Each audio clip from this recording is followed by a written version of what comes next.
Mesdames, Messieurs, chers amis, la noble tâche d'évoquer le phénomène noble, la poésie de René Char, trouve sa plus belle et noble récompense en la présence parmi nous de Marie-Claude Char, épouse du poète qui portait le poème sur toute sa personne.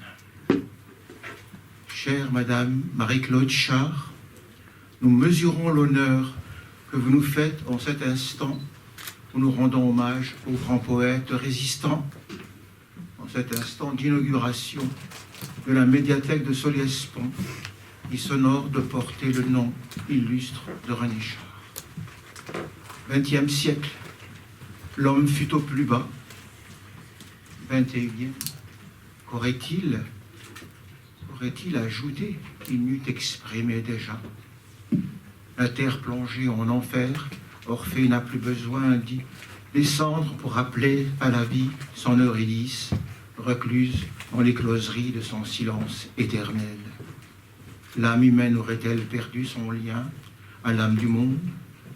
René Char, célèbre d'Orphée, ont triomphé de l'Èbre en cette heure funèbre où la liberté du monde gisait sous les grilles de l'ogre à la croix gammée, en ce temps d'algèbre d'années où du cœur des ténèbres se leva la geste héroïque de la résistance, mue par l'espérance indomptable.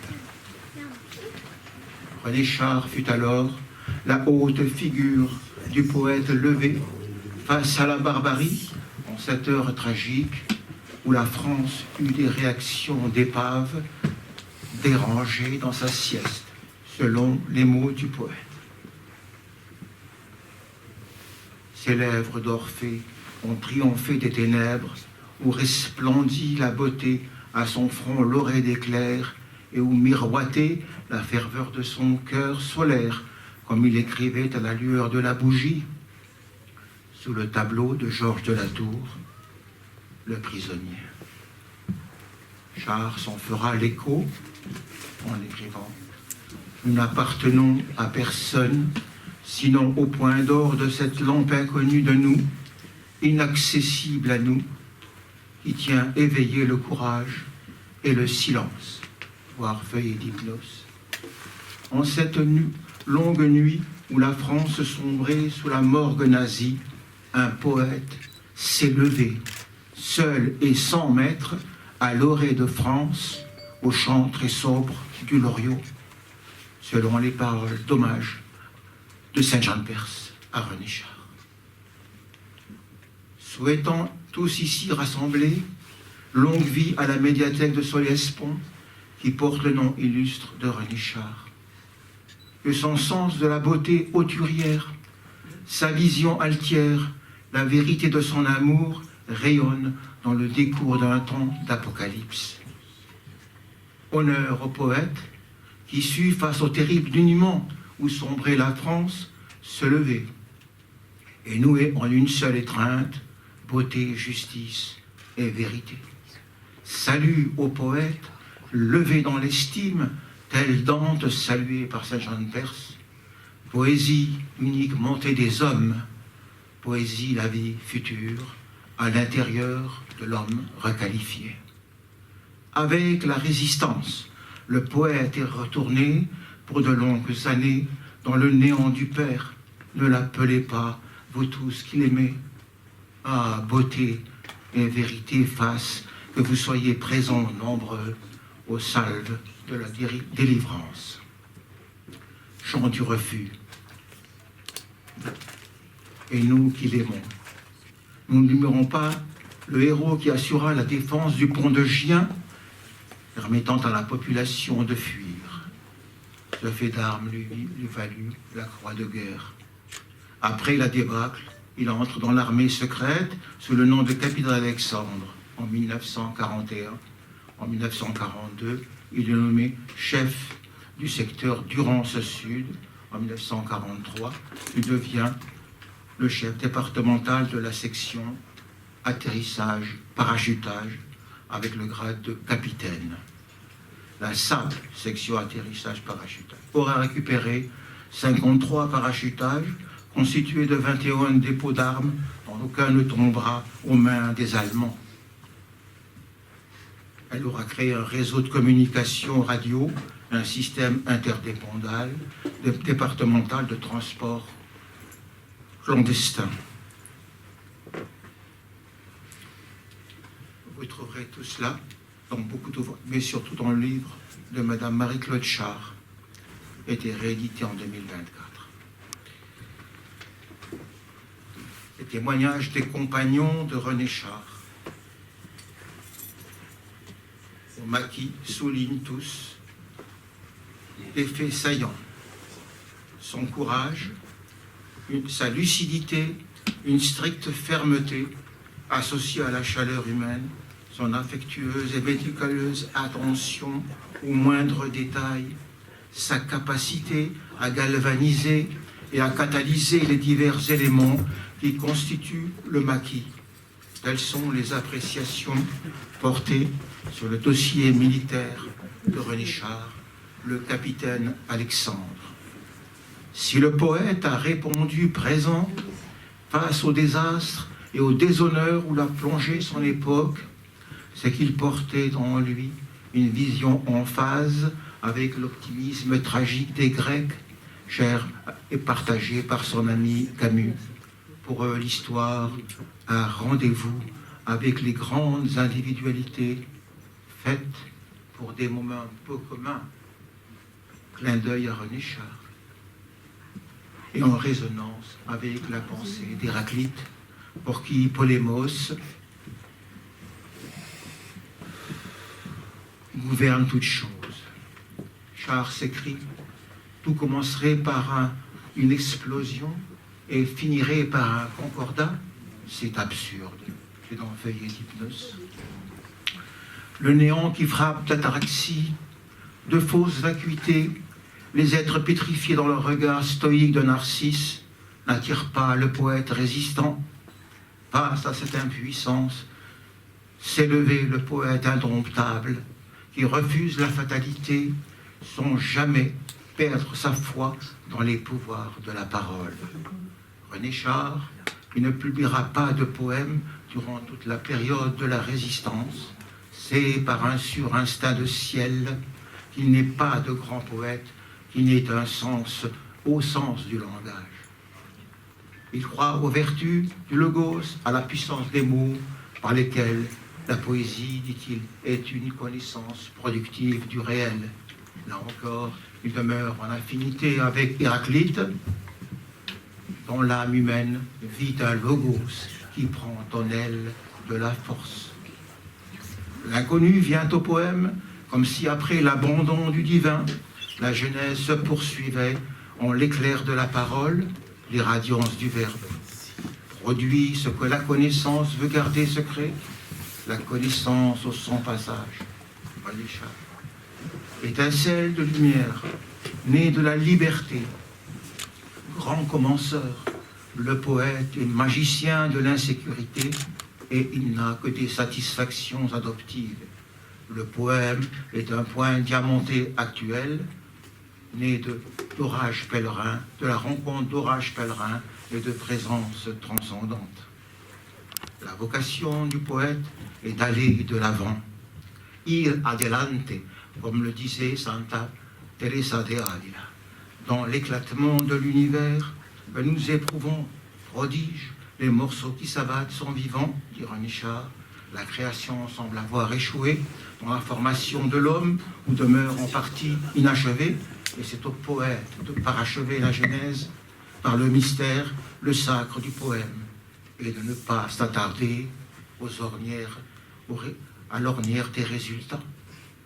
Car la parole, la poésie est de toutes les eaux claires, celle qui s'attarde le moins au reflet de ce pont. Poésie, la vie future à l'intérieur de l'homme requalifié. Le poème, parole en archipel, et sans mémoire, dit René Char au philosophe Heidegger. C'est un point diamanté actuel et il est intemporel. C'est le purement jailli, cher à Hölderlin. L'instant est une particule concédée par le temps et enflammée par nous, René Char, Aroma de chasseur. Dans le livre de Marie-Claude Char, c'est la page 949. La poésie est un perpétuel dépassement des ponts du reflet des eaux fluviales où nul ne s'est jamais baigné deux fois. Le poème est fait de bouts d'existence incorruptible que nous lançons à la face répugnante de la mort, dit encore René Char. Le mal, donné cosmique, existentiel, est un mal venu d'ailleurs, de quelque obscure nuit antérieure, et comme d'un avant-dire, échu dans ne sais quel immémorial combat de dieux et de titans. Nuit antérieure, d'où vient à se produire l'événement intérieur du poème, parole qui s'origine dans l'instant, voix illuminative. C'est la réponse que donne Heidegger à une question de René Char. La poésie a su ne pas déserter le site de l'éclosion native. Et c'est aussi l'éloge qu'a fait Saint Jean Perse à René Char. Char, vous avez saisi l'éclair en nid, et sur l'éclair, vous bâtissez. Dans Aroma de chasseur, René Char écrit « L'homme qui naît appartient à l'éclair, il sera pierre d'éclair aussi longtemps que l'orage empruntera son lit pour s'enfuir. » C'est aussi dans l'atelier du poète. Et le climat d'insurrection qui vit dans l'âme du poète vient de plus loin que des circonstances historiques qui le déclenchent. La soif de beauté, vérité et justice est une donnée ontologique à l'orion de la destinée. Intériorité et destinée sont liées comme le pensée Novalis, pour qui la poésie est le réel absolu. Pour Char, c'est l'inconnu surgi dans le poème qui en fait une parole où tous les morceaux sont vivants, parole de l'origine recommencée. Cette extase, éclosion native, est évoquée dans le poème les premiers instants. Nous regardions couler devant nous l'eau grandissante. Ce n'était pas un torrent qui s'offrait à son destin, mais une bête ineffable dont nous devenions la parole et la substance. Elle nous tenait amoureux sur l'arc tout-puissant de son imagination. Adoptés par l'ouvert, poncés jusqu'à l'invisible, nous étions une victoire qui ne prendrait jamais fin. Dans l'atelier du poète, page 555. Des mots dans le lointain, des mots qui ne voulaient pas se perdre, tentèrent de résister à l'exorbitante poussée. Là se dessina la dynastie de leur sens. Le poète écrit « Les mots qui vont surgir savent de nous ce que nous ignorons d'eux. » Les mots semblent avoir été écrits ailleurs. Des mots, paroles de l'origine, au souffle destinal. Vision orphique de Hölderlin, qui s'apparente en tout cas, pour qui le mouvoir du monde gît dans le langage. Primordiale vibration du verbe, matière, émotion dans la parole. Sans dire que le poème est consubstantiel au logos, il est évident que le poète est coextensif à son langage. Le poète est son poème, qui est l'amour réalisé du désir, demeuré désir.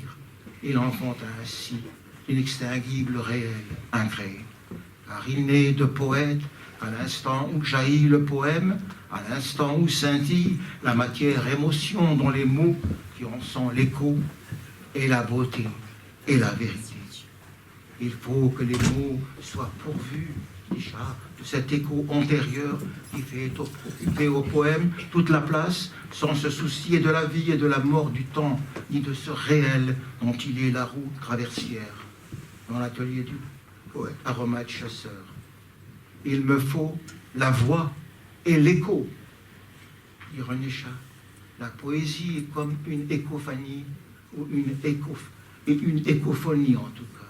Mais Char aura bien senti que la douleur est inhérente à la destinée tragique de l'homme. Il écrit dans Feuillet d'hypnose. Le poète ne peut pas demeurer longtemps dans la stratosphère du verbe. Il doit se lever dans de nouvelles larmes et se lever dans de nouvelles larmes est poussé plus avant dans son ordre. Le poète a vécu le don de soi aux furies, la douleur de l'homme noué au mal, massacré et pourtant victorieux. Chef du maquis, il a vu mourir les siens, dont le poète Roger Bernard. Sacrifié, ses pleurs muets sur le canon où ses doigts ont dû se résigner à ne pas presser la détente du fusil à l'instant où l'ennemi exécutait l'un de ses meilleurs compagnons. Les résistants, leurs mains pleines à craquer de munitions, obéissant à ses ordres, n'ont pas tiré pour sauver leurs camarades. Tout cela pour sauver un village qui devait être épargné à tout prix. Qu'est-ce qu'un village? Peut-être l'a-t-il su, lui, à cet ultime moment, nous dit le poète. Les mots, en cet instant tragique, noués à la gorge, étouffèrent leurs sanglots, et tout devint silence, sous les yeux qui seuls poussaient leurs cris d'effroi et de douleur, comme tombaient leurs frères héroïques sous le feu ennemi. Pour le capitaine Alexandre, établi dans l'antre de ses restes, la cendre des morts aura volé longtemps dans la poussière de l'histoire, et sur les genêts en fleurs qui tressaient une couronne d'or tachée du sang supplicié des héros, avant que ne se lève l'aurore de la délivrance. Oui, René Char, la pyramide des martyrs obsède la terre. Comète, tu es nette, tu auras barré sanglant la nuit de ton époque. Il y a chez René Char un très haut sens du devoir, du sacrifice et de la fraternité, dont il exprime ainsi l'éthique poétique dans la bibliothèque et dont feu la parole en archipel. Il n'y a que mon semblable, la compagne ou le compagnon qui puisse m'éveiller de ma torpeur, déclencher la poésie, me lancer contre les limites du vieux désert afin que j'en triomphe. Aucun autre, ni cieux, ni terre privilégiée, ni chose dont on tressaille. Torche, je ne valse qu'avec lui. S'il en est ainsi, c'est parce que le poète se sent uni au destin de la communauté à partir de l'exigence absolue de la liberté. C'est dans sa sauvegarde que réside la souveraineté du poète qui scelle la communauté. Celle-ci vit dans l'âme du poète et se reflète dans la communauté. Ainsi vivra la vie future à l'intérieur de l'homme requalifié. La résistance a révélé la solidarité des ébranlés. L'homme d'action, ayant agi en poète prodigieux, aura prouvé que les actions du poète ne sont que la conséquence des énigmes de la poésie, à une sérénité crispée. Char est assuré que le poème est toujours marié à quelqu'un. Et si le poème est bien le seigneur de l'impossible, la charge d'inconnu dont qu'il porte est accessible à chacun. Chacun devrait saisir sa ligne de vol, son exigence, sa confiance vis-à-vis du lecteur, vive dans son poème fenaison. Salut à celui qui marche en sûreté à mes côtés. Au terme du poème, il passera demain debout sous le vent. Le poème n'est donc pas hermétique aux yeux du poète. La poésie de René Char est une quête au-delà du sens, des routes de la mémoire. Soleil levant de l'aurore de la conscience. Elle participe à cette vie future à l'intérieur de l'homme requalifié. Emporte l'intuition, injonction et contribution à notre édification. Heidegger en a saisi la portée par ces mots. Le poète ne vient pas du passé, mais de l'avenir. Char a révélé ce ton-là, action et parole, beauté et combat noués en sa chair et son âme. Ainsi, avec lui, nous vivons la vision de Rimbaud.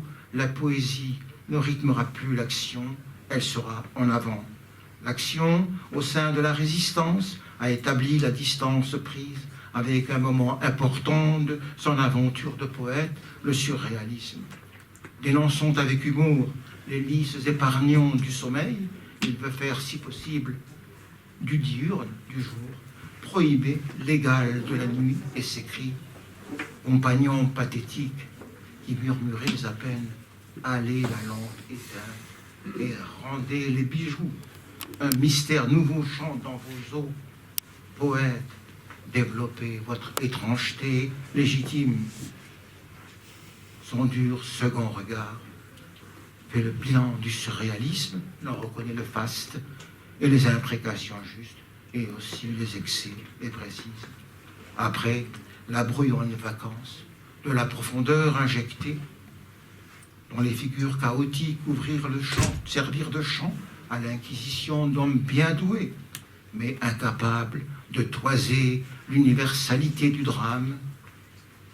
Voici que l'obscurité s'écarte et que vivre devient, sous la forme d'un âpre ascétisme allégorique, la conquête des pouvoirs extraordinaires dont nous sentons profusément traversés et que nous n'accomplissons qu'incomplètement, faute de loyauté, de cruelle persévérance.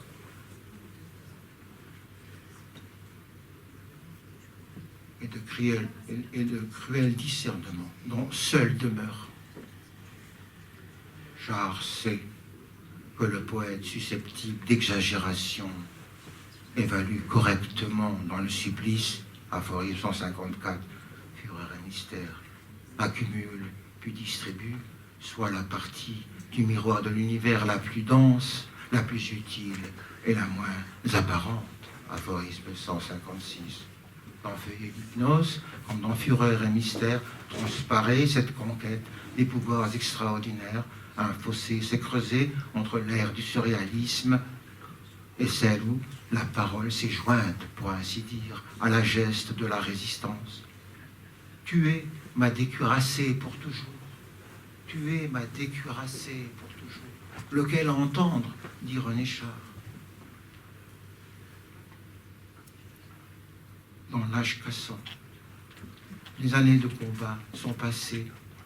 Retrouvons la fantaisie de ces soleils. Il nous dit, la parole lasse de défoncer, buvait au débarcadère angélique. Orphée, Hypnose, Orion, Prométhée. Ce quatuor que je ne puis développer en cet instant, mais nous pouvons évoquer sa vision de l'ange. Ange, ce qui tient en nous, à l'écart du compromis, ange, ce qui tient en nous, à l'écart du compromis religieux, la parole du plus haut silence, la signification qui ne s'évalue pas, connaît le sang, ignore le céleste.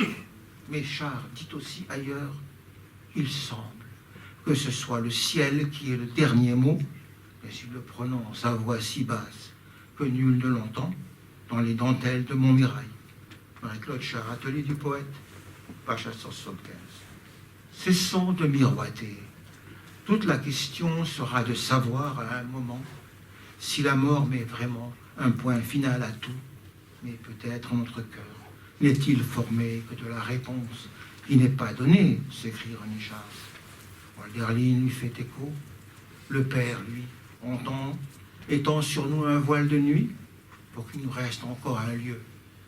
Pour Hölderlin, un lieu à découvrir après la mort. Ça, nous ne savons pas. Je ne vais pas développer davantage. Dans Orion à la licorne, Aroma de chasseur, Char écrit le présent passé, le présent futur, rien qui précède et rien qui succède, seulement les offrandes de l'imagination, et il formule son vœu. Je voudrais que mon chagrin si vieux soit comme le gravier au fond de la rivière. Mais tout au fond, mes courants n'en auraient pas souci. Mais le poète, héros et chantre de la liberté, s'accorde au destin de Prométhée dans son poème, pour un Prométhée saxifrage, en touchant la main éolienne de Hölderlin. La réalité sont l'énergie dislocante de la poésie. Qu'est-ce?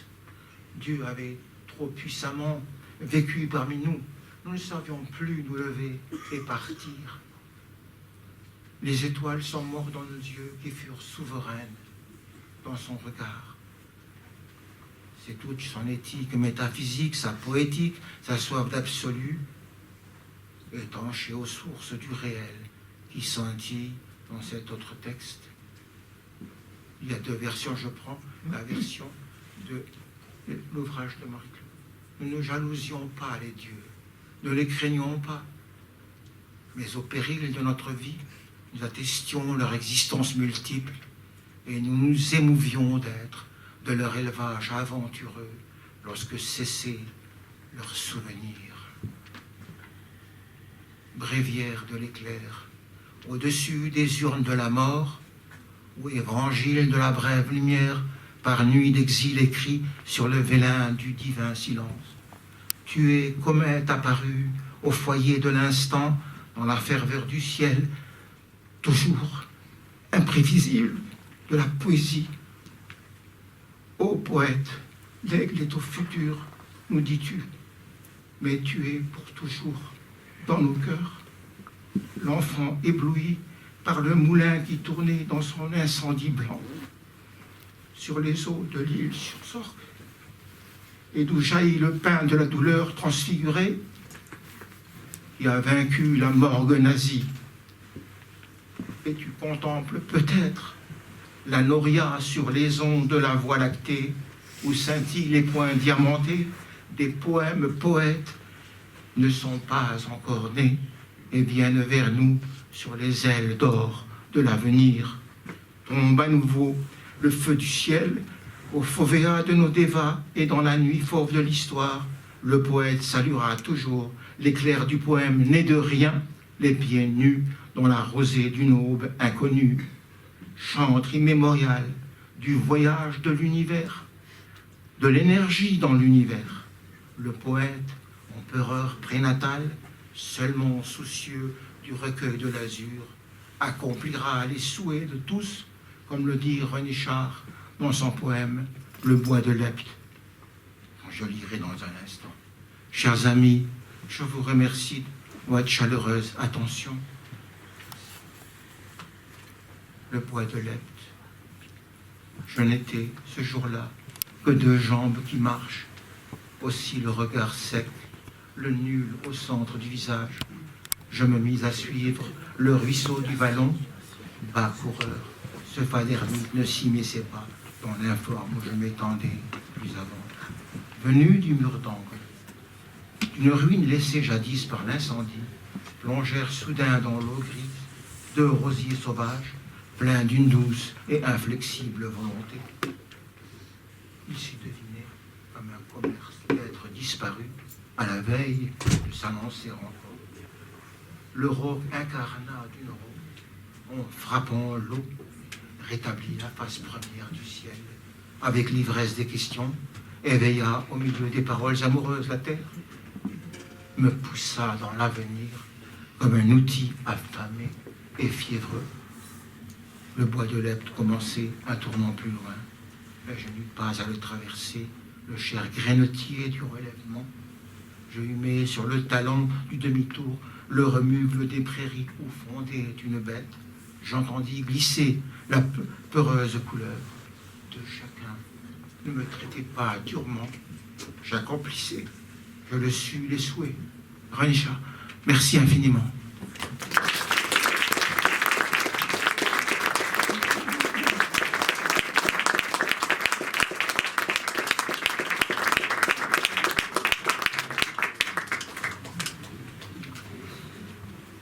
Alors, je voudrais entamer la deuxième partie de la séance en remerciant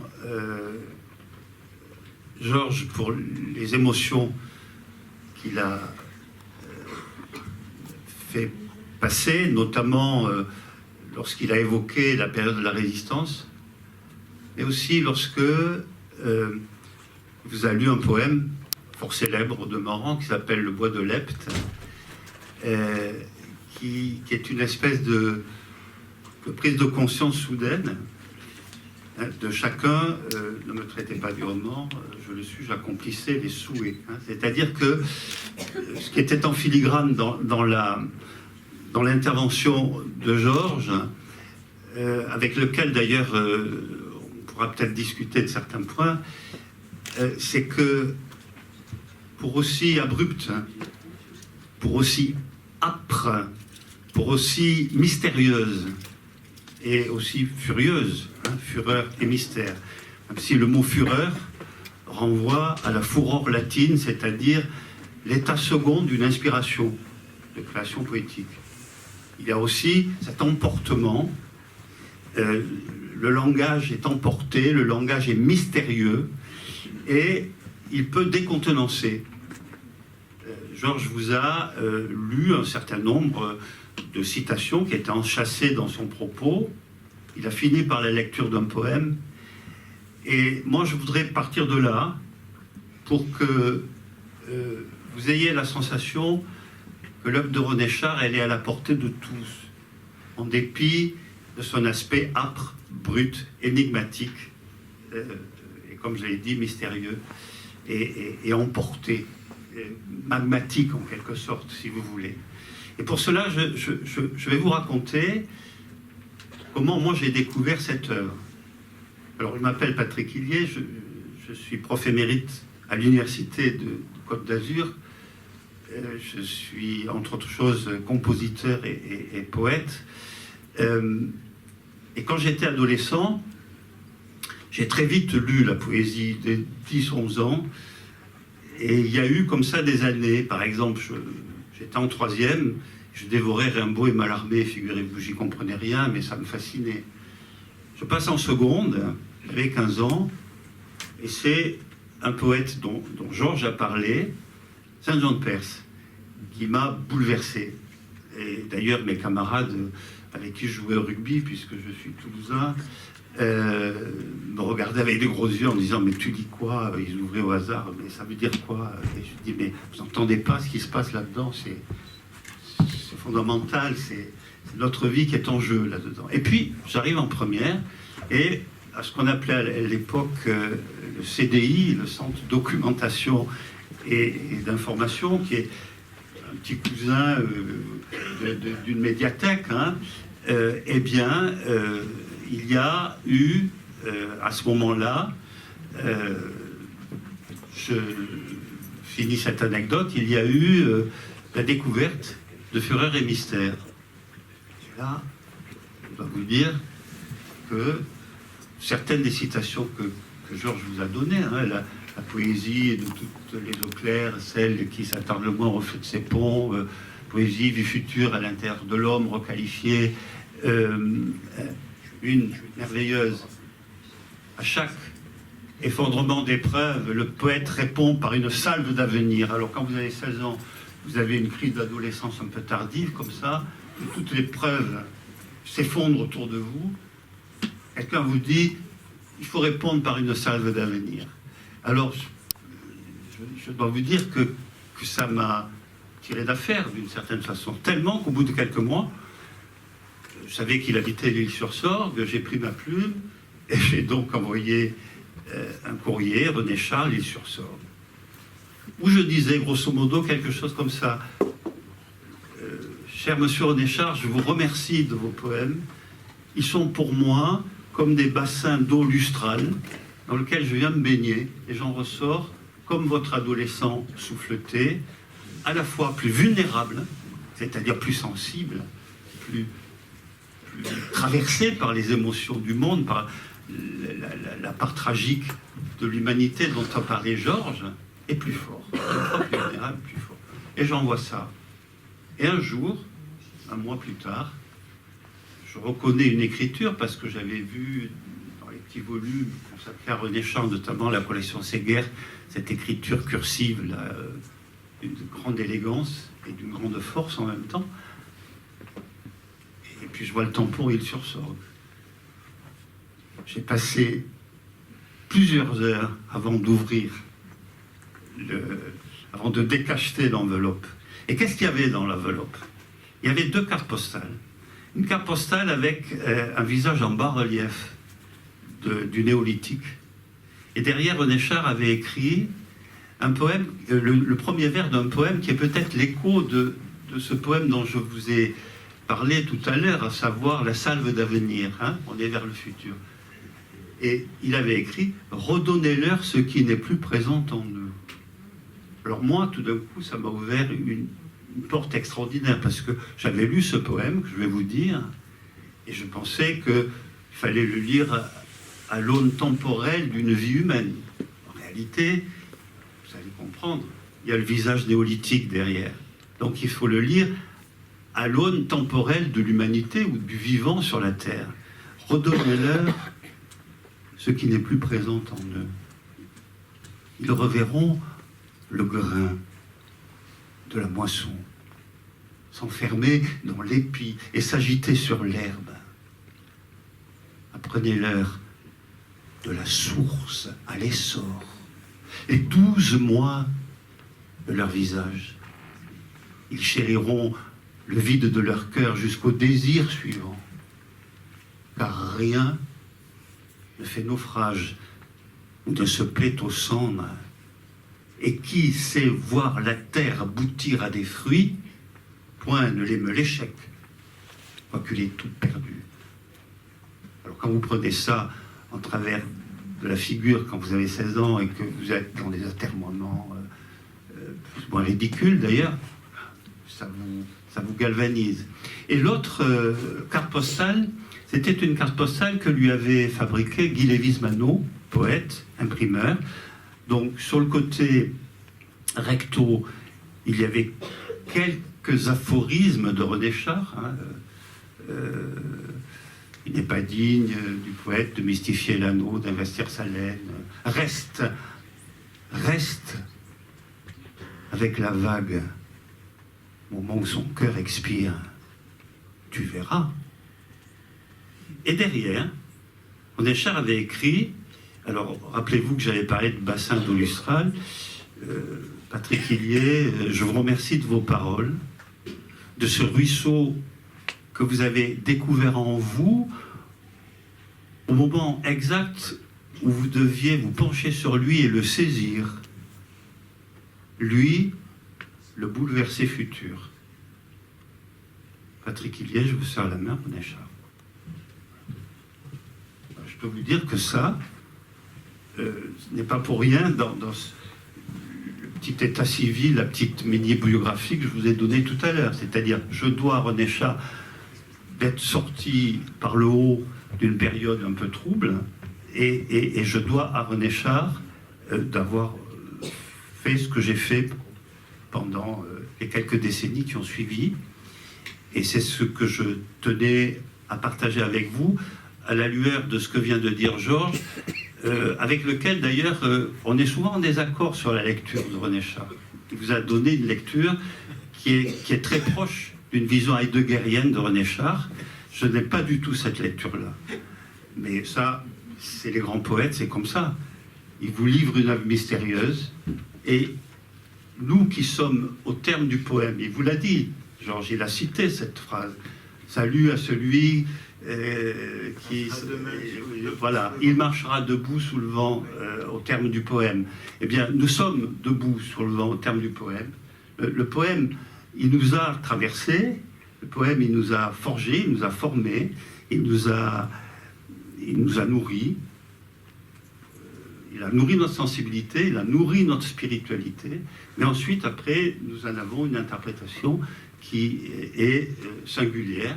Et c'est ça, les grandes poésies, c'est qu'elles sont à la fois porteuses de choses très précises, et aussi je ne sais plus qui disait ce matin, la poésie est une porte, de portes inconnues que chacun ouvre ou ferme à sa guise. Voilà ce que j'avais à vous dire pour commencer la suite. Bon, mais absolument d'accord pour une fois, tout ce que tu as dit. Non. Merci infiniment. Non, mais alors, je voulais justement, la capacité, je veux dire, dans le langage universitaire herméneutique est infinie à la lecture d'un poème. Par exemple, j'ai terminé par ce poème. Char écrit exactement: le poète change indifféremment la victoire en défaite, la défaite en victoire. Le poète, empereur prénatal, seulement soucieux du recueil de l'azur. Il y a plusieurs interprétations évidemment possibles, mais c'est juste pour faire un écho à ce que... Non, mais bien sûr, tu sais très bien que nous avons des lectures qui se croisent et qui divergent. j'ai manqué à tous mes devoirs, emporté par la fibre, la parole poétique peut-être, mais il y avait un moment de grâce, de danse en l'occurrence, qui était prévu et qui va avoir lieu comme intermède, si vous permettez. Donc voilà, à tout à l'heure. Merci.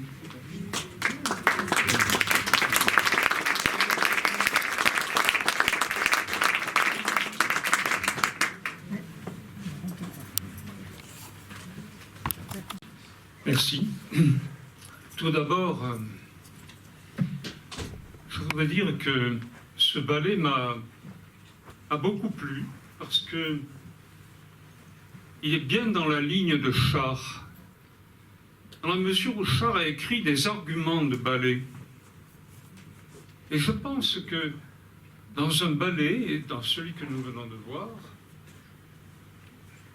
avec six jeunes femmes, comme il y a six directions de l'espace, je pense que la danse, c'est ce qui transcende le corps, tout comme la poésie transcende le langage. Mais moi, j'ai connu un René Char beaucoup plus familier. En effet, j'ai découvert René Char, enfin, je l'ai rencontré, pardon, la découverte vient après. Je l'ai rencontré à travers la proposition que m'a faite un artisan qui travaillait chez lui, qui était en train de, je dirais, rafistoler sa maison des Busclas, où Marie-Claude a gardé, qui est mieux que rafistoler maintenant, bien sûr, mais à ce moment-là, c'était une maison encore un peu en construction, ou plutôt un cabanon en reconstruction. Et cet artisan était voisin de mes parents, et me dit un jour, est-ce que ça t'intéresserait de rencontrer René Char? Bah, oui, pourquoi pas. Alors j'avais 19 ans, c'était en 1961. Oui, bien sûr. D'autant que 2 ans plus tôt, j'avais rencontré pendant un quart d'heure, hein, pas plus, Albert Camus. Je dirai pourquoi plus tard. Et donc, oui, bien sûr, si on peut y aller, conduis-moi. Alors, nous partons avec sa camionnette, et donc j'arrive. Ça devait être vers 9h30. Et René m'accueille très gentiment, me demande qui je suis, enfin bref, présentation. Il s'était un peu informé quand même avant de m'accueillir. En fait, j'avais lu Le Soleil des eaux parce que c'était dans ma bibliothèque, enfin dans la bibliothèque de mes grands-parents. Mais je ne connaissais rien d'autre. Et donc, contrairement à toi, je n'avais pas eu la chance d'avoir des professeurs qui m'eussent enseigné la poésie de Char. C'est pas des professeurs, hein, c'est ma découverte. Oui, voilà. Enfin, en tout cas, ça ne se faisait pas. On lisait Victor Hugo, Lamartine, etc. Bon, donc Rimbaud, tout de même. Et donc, il me demande où j'en suis de mes études. Je commençais mes études littéraires. Donc, nous parlons littérature, mais finalement, nous finissons par parler d'Albert Camus. Albert Camus a été le premier motif de notre conversation. Charles l'avait rencontré peu de temps avant sa mort. Et moi, je l'avais rencontré 6 mois avant, pour une raison qui était également liée à une activité artisanale. Charles recherchait un peintre pour repeindre sa maison, enfin, je pense. Et donc, il s'était adressé à mon oncle, à un de mes oncles, peintre en bâtiment. Rien d'autre que peintre en bâtiment. Et donc, il attendait une réponse de mon oncle. C'est la raison pour laquelle je l'ai rencontré chez moi. Enfin, le chez moi était d'abord celui de mes grands-parents, mais mes parents, après la mort de mon grand-père, s'était installé auprès de ma grand-mère pour la soutenir, pour la secourir. Et donc, j'étais également très familier avec mon oncle, qui vivait encore chez sa maman. Et donc, vous voyez, 2 artisans ont été les intermédiaires pour moi, pour rencontrer Camus, mais un quart d'heure, hein, et pour rencontrer René Char plus longuement, puisque nos rencontres se sont étalées sur 15 ans. Et donc, j'ai pu découvrir l'homme, j'ai pu découvrir ses intérêts, certaines de ses opinions. Nous ne parlions pas de sa poésie. Il fallait que je la découvre tout seul. Et bien sûr, j'ai été amené à lui poser des questions, mais je sentais bien chez lui une réticence à fixer, je dirais, l'opinion que je pouvais avoir de ses poèmes par des réponses qui auraient eu une sorte de valeur magistrale. Donc, je n'ai découvert son œuvre qu'en le suivant à la trace, je dirais, mais enfin, les traces font rêver, n'est-ce pas? Et donc, ça a été très lent, mais je crois que j'ai été très frappé par son premier recueil, par Arsenal. Et donc, tous les petits recueils qui composent le marteau sans maître ont été pour moi une sorte d'entrée dans une poésie qui me semblait vraiment révolutionnaire. Et cet aspect révolutionnaire me plaisait beaucoup par rapport à la littérature plus classique que l'on nous enseignait. Toutefois, Char m'a donné des ouvertures sur des poètes plus classiques, comme Verlaine, Rimbaud, Mallarmé. C'était très intéressant de l'écouter sur ces poètes-là, sur Rimbaud notamment. Et il a laissé sur Rimbaud des témoignages, non pas des témoignages, mais des études, des opinions, des pages magnifiques qui sont dans Recherche de la base et du sommet. Un livre magnifique, Recherche de la base et du sommet. Ce ne sont que des proses, mais dans ces proses, on découvre toute la vie intellectuelle, les rencontres de Char, les amitiés de Char, et aussi ses convictions profondes qui concernent la liberté, la guerre, etc. C'est très très beau. Oui. Non, c'est juste une incidence. Recherche de la base et du sommet, c'est très intéressant parce que ça veut dire que on va très en bas et on va très en haut. C'est-à-dire un petit peu comme dans la tradition des alchimistes. C'est relié aussi à ce que je vous dis tout à l'heure sur le côté énigmatique, avec des interprétations qu'il faut aller chercher derrière les mots, parce que il y a un aspect symbolique caché. Hein. Un des livres, d'ailleurs, peut peut-être jaillir là-dessus, un des livres de chevet de René Char, c'était le traité de Nicolas Flamel, un grand alchimiste. Oui, oui. D'ailleurs, j'ai moi-même fait un film sur l'alchimie, alors, sans savoir d'ailleurs que je marchais justement sur le chemin de Char. Je ne savais pas qui s'occupait de ça. Vous voyez, ça a été très, très intuitif. Et donc, bon, j'ai découvert les premiers recueils, j'ai beaucoup aimé ces premiers recueils, par la force révolutionnaire, je reprends le terme qu'il contenait, mais c'est en lisant Fureur et mystère que j'ai senti qu'il y avait là ce que j'ai appelé l'enclume de midi.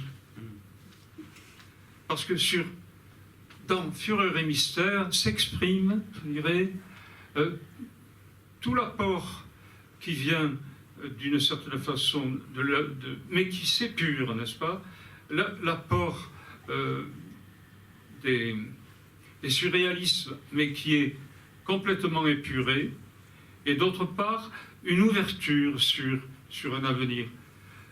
Les deux livres que Charles m'a dédicacés d'abord, ce furent donc,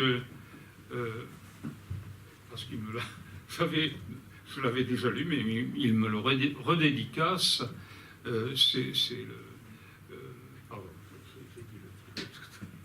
Bon, la pièce qu'il avait faite, Le soleil des eaux. et ensuite, surtout ensuite, Feuillet d'hypnose. Feuillet d'hypnose, ce recueil d'aphorismes qui évoque sa résistance. Et là, on trouve des merveilles d'expression, de concision. Ah, voilà, c'est ça. Il faut dire que si la poésie de Char peut dérouter quelque peu, c'est à cause d'une extrême concision, mais qui est toutefois illuminante. Je dirais que c'est une force nucléaire, n'est-ce pas? Donc, à partir de là, je vous donnerai, je ne sais pas si c'est dans Feuillet d'hypnose, mais c'est une phrase que je trouve formidable.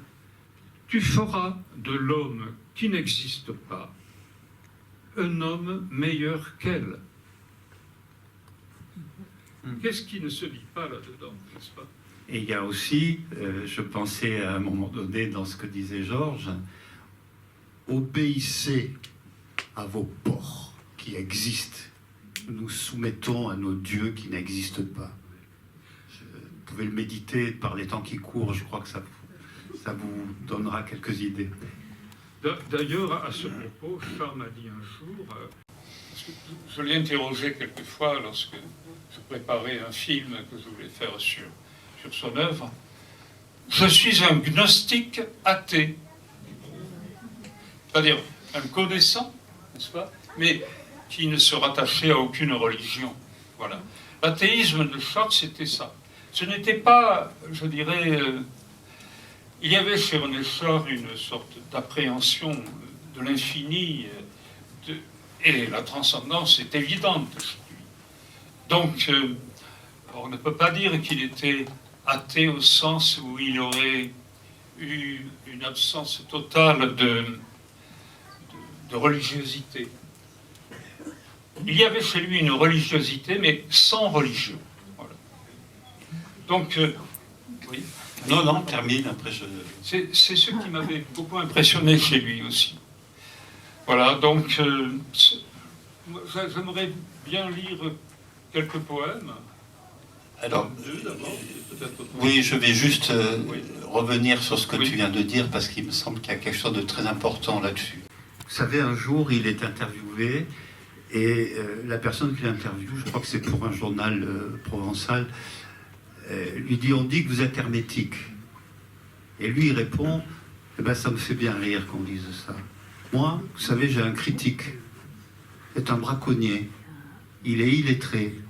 Quand je me promène dans la garrigue et que je le croise, et que j'ai un poème prêt, je le lui dis. Et lui, il me dit, ah ben là, c'est très bien, là, vous devriez changer ce mot. Anecdote que l'on peut penser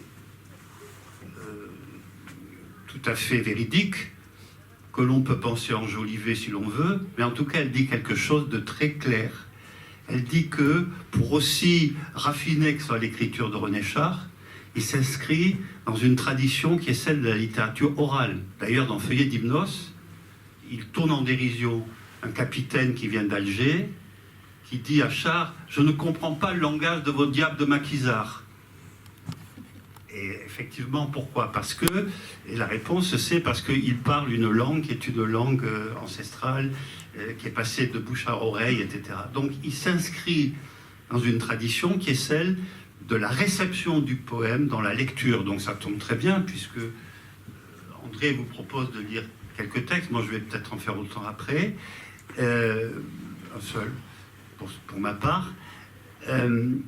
Et donc, si vous voulez, lorsqu'il dit « Moi, j'ai un lecteur, il est illettré, mais il sait écouter. Il sait m'écouter. » Et c'est lui qui me dit « Ben là, vous devriez retravailler. Il y a un mot qui n'est pas à sa place. Là, c'est très bien. » C'est-à-dire qu'il est validé par des siècles de tradition orale. Et il y a des personnages d'ailleurs qui traversent un autre recueil dont il n'a pas été question ici, qui s'appelle les matinaux. Ce sont les transparents, les parents transversaux, si vous voulez, qui étaient à l'époque en Provence des vagabonds errants qui racontaient des histoires, faisaient des danses, etc., en échange du gîte et du couvert. Ça pourrait surprendre qu'il soit présent, mais c'est en réalité parce que Char se les revendique comme sa famille d'élection. Voilà. Oui, je vais juste par rapport au lien avec le spirituel, entre guillemets. Oui, bon, je voulais juste simplement citer. Oui. Charles parle des dieux et il dit leur crime, enfin il parle de ses contemporains, leur crime, un enragé vouloir à ce qu'on je renie les dieux auxquels voilà. Oui, on pourrait dire Ce beaucoup qui de compte choses. ici, c'est le X, hein. Les dieux, et pas le dieu. Les dieux. Il parle des dieux. Oui, c'est le sentiment du sacré, au fond, que nous découvrons chez René Char. D'ailleurs, il y a une métaphysique charienne qui peut se lire à travers, se découvrir à travers ses poèmes, mais une métaphysique qui est vécue, qui est sentie. Voilà. C'est cette sensibilité qui fait la valeur des poèmes. Alors, je voudrais lire simplement, pour maintenant, le poème qui ouvre Fureur et mystère, parce que le sentiment du sacré se perçoit là-dedans. Cela s'appelle Congé au vent. À flanc de coteau du village, bivouac des champs fournis de mimosas. À l'époque de la cueillette, il arrive que, loin de leur endroit, on fasse la rencontre extrêmement odorante d'une fille dont les bras se sont occupés durant la journée aux fragiles branches. Pareille à une lampe dont l'auréole de clarté serait de parfum, elle s'en va, le dos tourné au soleil couchant. Il serait sacrilège de lui adresser la parole. L'espadrille foulant l'herbe, cédez-lui le pas du chemin. Peut-être aurez-vous la chance de distinguer sur ses lèvres la chimère de l'humidité de la nuit. Oui. Alors, très, très beau texte, en effet, la chimère de l'humidité de la nuit. Je reprends cette expression parce qu'il y a eu, j'ai oublié le nom de ce personnage, dans les années 90, quelqu'un qui a écrit un contre René Char. Et à un moment donné, il se réfère à cette expression. Et il dit, mais la chimère de l'humidité de la nuit, qu'est-ce que ça représente? C'est lourd, c'est maladroit, c'est pas possible. Et il se réfère à un autre poème, ou aphorisme. C'est cet aphorisme que je vais vous dire, et sur lequel je voudrais dire quelques mots. Je vous le dis d'abord. Je vous dis ce qu'en dit ce polémiste, qui a polémiqué, mais qui, comme beaucoup de polémistes, a dit un petit peu n'importe quoi. Et vous dire pourquoi je trouve ce texte vraiment révélateur de l'écriture de René Char. Écoutez bien, c'est court, c'est dense, c'est cette concision dont parlait André tout à l'heure. Dans la luzerne de sa voix, tournoi d'oiseaux, chasse souci de sécheresse. Alors, c'est passé rapidement, je vais y revenir. Mais le polémiste, il dit, on s'extasie devant chasse souci de sécheresse, qui n'est que la caricature des chaussettes de l'archiduchesse. Eh bien oui, quand on apprend le langage, on répète les sons. C'est pas par hasard qu'on dit papa, maman, bébé, etc. On répète. On a le plaisir du langage dans la répétition. Et la poésie, elle est faite de ça. Elle est écrite, empereur prénatal, citais-tu tout à l'heure, elle est écrite par quelqu'un qui se trouve au début de la découverte des sensations, au début de la découverte du monde, au début de la découverte de la vie, au début de la découverte de la langue. Et donc, lorsque le texte dit, et il dit, il doit rentrer dans votre oreille comme dans celle du braconnier, dans la luzerne de ta voix, tournoie d'oiseaux, chasse souci de sécheresse. Il faut entendre quelque chose d'inaugural. Il faut entendre une espèce de métamorphose, une espèce, comme une fleur qui sort de son bourgeon. Et si on écoute dans le détail, on s'aperçoit qu'il y a une perception, la voix de quelqu'un, qui est la femme aimée, un ami, on ne sait pas, ça n'a pas d'importance, la voix d'autrui. Et dans la voix d'autrui, il y a une image un peu étrange, la luzerne. Vous avez vu déjà la luzerne? Vous avez vu la qualité de verre que c'est? Ce verre qui semble en effet gorgé d'eau, avant que la luzerne ne sèche, évidemment. Hein? Et qu'est-ce qui se passe lorsque j'écoute la voix d'autrui, en l'écoutant vraiment? Eh bien, je sens une fraîcheur, je sens un paysage. Et dans ce paysage, qu'est-ce que j'entends? Dans la luzerne de ta voix, tournois d'oiseaux. J'entends des tournois d'oiseaux. Alors, moi, j'ai eu l'expérience, avant de connaître ce texte, sur les hauteurs de la Garonne, près de Toulouse, dans un champ de luzerne, à l'époque des hirondelles, elles faisaient du rase-motte, elles se poursuivaient, elles tournoyaient, et elles pépillaient comme ça. Je me suis dit, quand j'ai lu le texte dans la luzerne de ta voix, tournois d'oiseaux, ça a été d'une évidence parfaite pour moi. Je n'ai pas eu à réfléchir. J'avais vécu ça. Si on ne l'a pas vécu, évidemment, c'est plus compliqué, mais je l'avais vécu. Et donc, j'écoute la voix d'autrui. Dans la voix d'autrui, j'écoute la vie. Un chant de luzerne avec ce vert caractéristique. Un tournoiement d'oiseaux. Et qu'est-ce que j'entends? J'entends aussi la langue du texte qui le dit.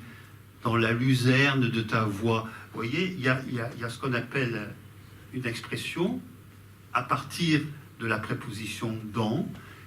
L'accent de groupe se trouve sur voix. Dans la luzerne de ta voix. Accent secondaire sur le « est » de luzerne.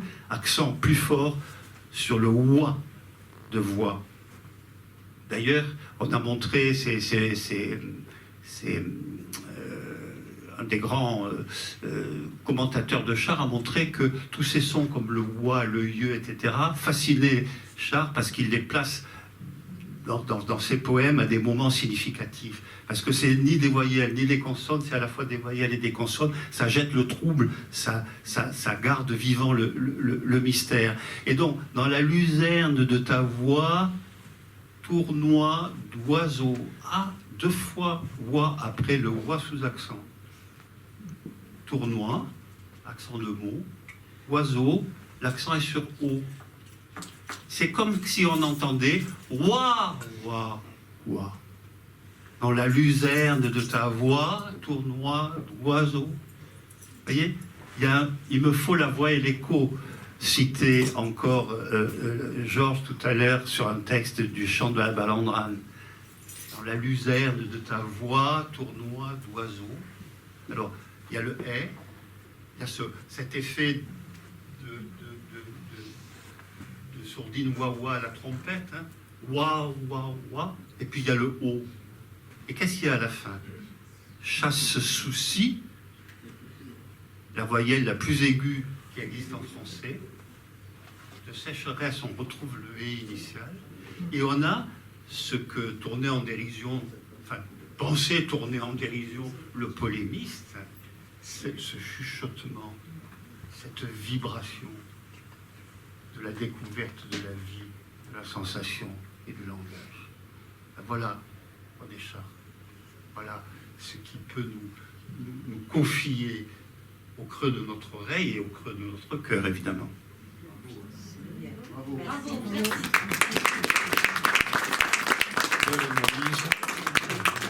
Je voudrais reprendre l'idée que tu exprimais tout à l'heure des hommes simples qui ont enseigné en quelque sorte Char. Char avait un ami qui s'appelait Francis Curel, qui était le fils d'un certain Louis Curel. Louis Curel était un cantonnier. Or, il y a, enfin vous connaissez la Sorgue, je pense, qui, à l'Île-sur-la-Sorgue, village construit sur la Sorgue. Eh bien, Char a ennobli Louis Curel. C'est merveilleux. Il a appelé Louis Curel de la Sorgue.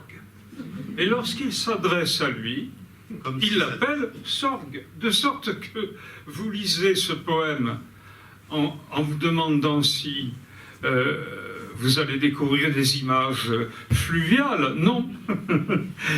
Voilà, c'est extraordinaire. Sorgue, qui t'avance derrière un rideau de papillons qui pétille, ta faucille de doyen loyal à la main, la crémaillère du supplice en collier à ton cou, pour accomplir ta journée d'homme. Quand pourrais-je m'éveiller et me sentir heureux au rythme modelé de ton seigle irréprochable?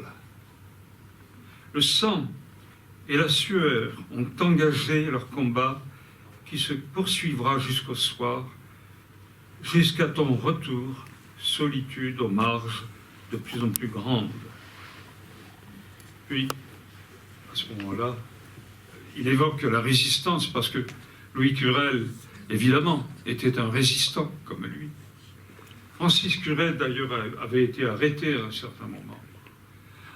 Il y a certains billets à Francis Curel dans Recherche de la base et du sommet qui disent toute l'affection de Char pour ces deux hommes, le père et le fils, qui étaient des hommes très simples et avec qui il est resté familier jusqu'au bout. Il y a donc là, vous voyez, quand on ne comprend pas un texte de Char, il faut, je dirais, chercher le code. Et d'une certaine façon, le code est dans le vécu, dans l'émotion ressentie par le poète, dans le vécu aussi, des choses que nous ne pouvons pas toujours comprendre au premier instant, mais qui viennent nous surprendre. De sorte que les poèmes de Char sont souvent compris après coup. Ils vous illuminent après coup. Et pour abonder dans ce sens-là, il faut si on n'a pas une oreille intérieure pour entendre ces échos sonores, ces récurrents sonores, eh bien, il faut les lire à haute voix. D'ailleurs, Paul Venn raconte que parfois il avait surpris René Char en train de marmonner comme ça certains de ses poèmes comme des mantras, hein, vous savez, comme des cérémonies de langage permettant d'accéder à un état différent de la conscience, en réalité. Hein. Et c'est vrai que il faut pas être timide pour ça. Il faut y aller, se le dire, se le mettre en bouche, le marmonner à son tour, et peut-être en saisir la saveur avant d'en savoir le sens. Il y a le dernier poème d'Aromat de Chasseur que j'aime beaucoup. Aromat de Chasseur, c'est un titre très étrange aussi. Mais Aromat, c'est un des vieux savoirs de l'humanité. Les simples, les herbes. Et c'est un des vieux savoirs de l'humanité qui a innervé la médecine, qui va aussi donner beaucoup de saveur à la cuisine, etc. Et alors, dans Aromat de Chasseur, cette thématique, elle est présente tout le temps. Or, on sait que depuis la plus haute antiquité, certaines plantes sont particulièrement chargées de propriétés, soit imaginaires, soit prouvées ensuite par la science. Et alors, dans le dernier poème d'Aromat de Chasseur, Je vais vous le lire entier, tiens, pour le coup, parce qu'il est très beau. Et il dit beaucoup sur l'œuvre de Charles lui-même. Ça s'appelle Éloquence d'Orion. Donc Orion, la constellation d'Orion, est un peu comme un blason du poète, si vous voulez. Hein. Tu te ronges d'appartenir à un peuple mangeur de chevaux, esprit et estomac mitoyens. Son bruit se perd dans les avoines rouges de l'événement, dépouillé de son grain de pointe. Il te fut prêté de dire une fois à la belle, à la sourcilleuse distance, les chants matinaux de la rébellion. Métal rallumé sans cesse de ton chagrin, il me parvenait humide d'inclémence et d'amour. Et à présent, si tu avais le pouvoir de dire l'aromate de ton monde profond, tu rappellerais l'armoise. Appelle au signe vos défis, tu t'établirais dans ta page, sur les bords d'un ruisseau, comme l'ambre gris sur le varech échoué. Puis, la nuit montée, tu t'éloignerais des habitants insatisfaits pour un oubli servant d'étoile. Tu n'entendrais plus geindre tes souliers entr'ouverts. Alors, je veux revenir juste sur le petit passage. Si tu avais le pouvoir de dire l'aromate de ton monde profond, tu rappellerais l'armoise. Souvenez-vous, redonnez-leur ce qui n'est plus présent en eux. Donc redonnons-nous le savoir accumulé par des générations depuis les temps magdaléniens, si vous voulez, de savoir ce que c'est que l'armoise. Or, renseignez-vous sur l'armoise. Vous allez voir toutes les vertus qui lui ont été prêtées. Et elle devient en quelque sorte, elle aussi, la représentante du poème. Tu t'établirais dans ta page, tu serais dans le poème, mais en même temps sur les bords d'un ruisseau, comme l'ambre gris sur le varech échoué. Cet ambre qui est le produit de toute une transformation, à la fois animale et minérale. Et comme le poème, vous voyez, il y a pas... Si le poème est là, c'est parce qu'il est directement lié au réel. Il est directement relié à l'espace-temps, aux sensations que nous en avons. Et l'armoise, évidemment, elle est là aussi parce que c'est une plante, mais c'est une plante qui a un certain nombre de vertus. Je vais pas les énumérer ici, vous chercherez par vous-même si vous ne le savez déjà. Et il y a une espèce d'équivalence. Il y a équivalence entre Orion et le poète, et il y a équivalence entre le poème et l'armoise. Oui, l'armoise, c'est la plante de Artémis. Bien sûr. Dans le mythe où Orion a poursuivi la déesse, et là, Orion revient sur Terre. Bon, je ne rentre pas. C'est toute la vision. Le ciel est sur la terre pour René Char. Ce qui est en haut est voilà. comme ce qui est en bas. Et ça c'est pareil, recherche la base du sommet, c'est les grands principes de la tradition alchimique. Et il ne faut pas croire que les alchimistes, ils voulaient faire de l'or avec du plomb.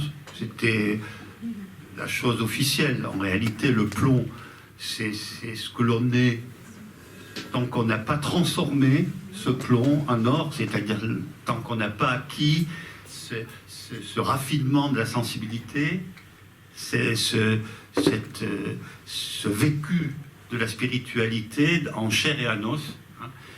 Et c'est une des grandes leçons de Charles, évidemment, je crois. Je voudrais dire encore quelques mots sur la poésie amoureuse de René Char. René Char est présenté à travers une réputation de grand amoureux, grand poète et grand amoureux. Et il y a chez lui une volonté libérer son objet d'amour. C'est la raison pour laquelle j'ai envie de vous lire allégeance, ce mot, n'est-ce pas, qui désigne une sorte de rapport secret, de fidélité, au-delà des apparences d'ailleurs.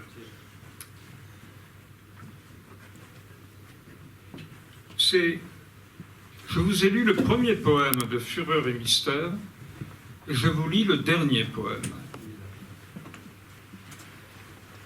Dans les rues de la ville, il y a mon amour. Peu importe où il va dans le temps divisé, il n'est plus mon amour. Chacun peut lui parler. Il ne se souvient plus. Qui au juste l'aima? Il cherche son pareil dans le vœu des regards. L'espace qu'il parcourt est ma fidélité. Il dessine l'espoir et léger les conduit. Il est prépondérant sans qu'il y prenne part. Je vis au fond de lui comme une épave heureuse. À son insu, ma solitude est son trésor. Dans le grand méridien où s'inscrit son essor, ma liberté le creuse. Dans les rues de la ville, il y a mon amour. Peu importe où il va dans le temps divisé, il n'est plus mon amour. Chacun peut lui parler. Il ne se souvient plus qui au juste l'aima et l'éclaire de loin pour qu'il ne tombe pas.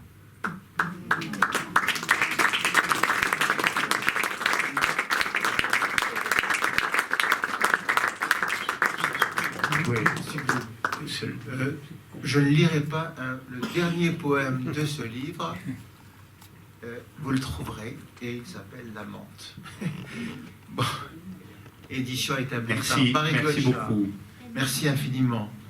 Merci, monsieur. Merci, monsieur. Je crois qu'on peut applaudir et remercier vraiment du fond du cœur Georges Derrida, André Guetto et Patrick Quillier pour leur brillante intervention, parce qu'au-delà de spécialistes, c'est aussi des admirateurs et des amis de René Char. Donc c'était vraiment une chance qu'on puisse les avoir tous les trois réunis aujourd'hui en la présence de Marie-Claude Char. Donc c'est vraiment un grand moment qui restera à jamais gravé dans l'histoire de notre médiathèque. Et puis il faut dire aussi que c'est une première action culturelle.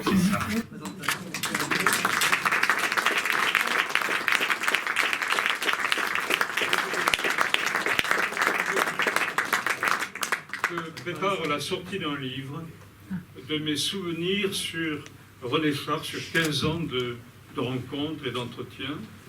Ce livre sera disponible au mois de mai. Je pense que mon éditrice aurait quelques exemplaires pour que vous le connaissiez. Mais enfin, Il sera présent. oui, voilà. Je viendrai.